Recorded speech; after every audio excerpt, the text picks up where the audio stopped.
Salam damai dan sejahtera di dalam nama Tuhan Yesus Kristus untuk Bapak, Ibu, dan Saudara dimanapun berada.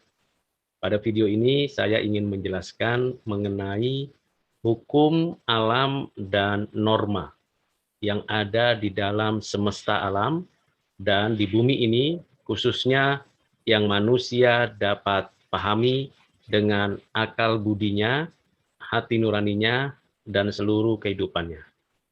Tuhan Allah menciptakan langit, bumi, dan segala isinya. Tuhan menciptakannya dengan baik dan teratur. Di dalam seluruh sistem kehidupan yang ada di alam semesta ini, ada hukum alam yang Tuhan karuniakan untuk setiap kehidupan, keberadaan dari seluruh karya ciptaannya, baik materi, tumbuhan, hewan, manusia, malaikat, dan seluruh keberadaan. Hukum itu mengatur, menata seluruh tatanan kehidupan, relasi, dan keberadaan struktur di tiap-tiap ciptaan yang Tuhan nyatakan kebaikannya. Di dalam hukum alam ini, Tuhan menyatakan keagungan dan kebesarannya. Dilakukannya untuk kemuliaannya. Sehingga kita sebagai ciptaan yang memiliki akal budi, yang memiliki kehendak, mengetahui dengan jelas bahwa seluruh tatanan yang ada teratur, indah, dan secara nyata dapat dipelajari, dapat dimengerti dengan baik. Seluruhnya itu di dalam penyataan umum Allah, di dalam anugerahnya secara umum, dan di dalam pemeliharaan Allah atas seluruh karya ciptaannya. Sementara di sisi lain ada yang disebut norma atau hukum moral yang ditanamkan Tuhan di dalam hati manusia untuk mendeteksi, mengarahkan, dan membentuk kehidupan manusia yang memiliki karakter yang benar, yang baik, yang adil, dan yang suci. Hukum moral atau norma yang ada pada diri manusia itu membentuk sebuah peradaban, kebudayaan, adat istiadat, kebiasaan, gaya hidup yang sepenuhnya digunakan untuk memuliakan Allah, mengelola bumi, memelihara bumi dengan sebaik-baiknya.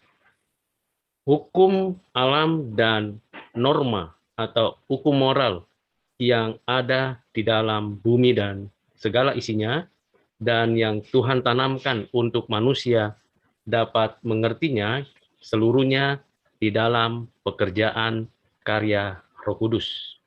Roh Kudus yang memberikan hidup dan kehidupan, menaungi seluruh hukum alam dan hukum moral agar tiap-tiap orang diberikan pencerahan untuk mendapatkan kebenaran, mendapatkan kebaikan dan manfaat dari hukum alam dan hukum moral.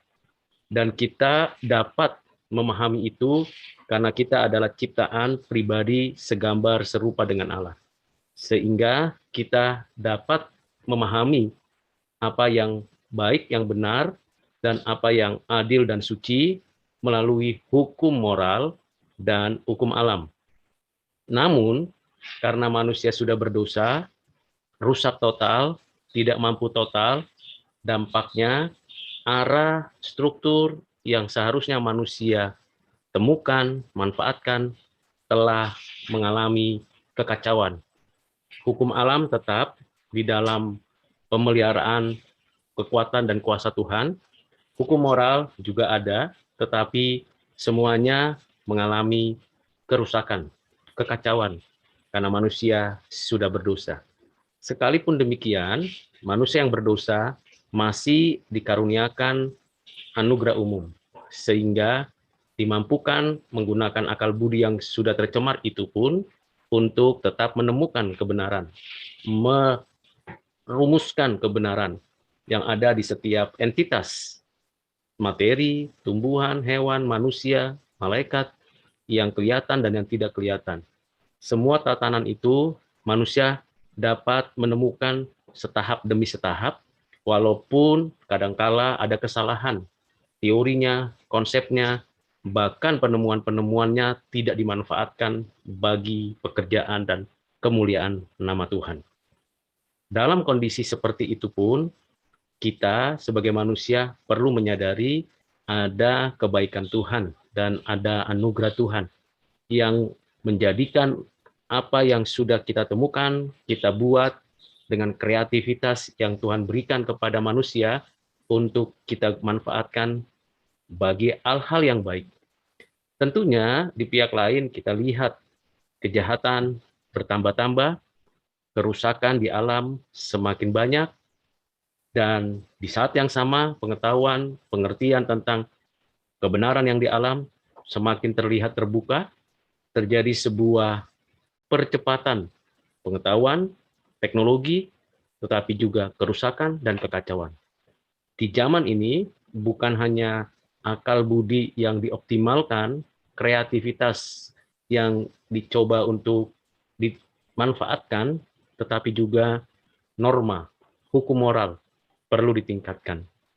Dalam hukum alam dan hukum moral yang sudah tersedia oleh Tuhan di dalam karyanya sebagai bagian dari providensi Allah, telah sulit untuk kita optimal manfaatkan.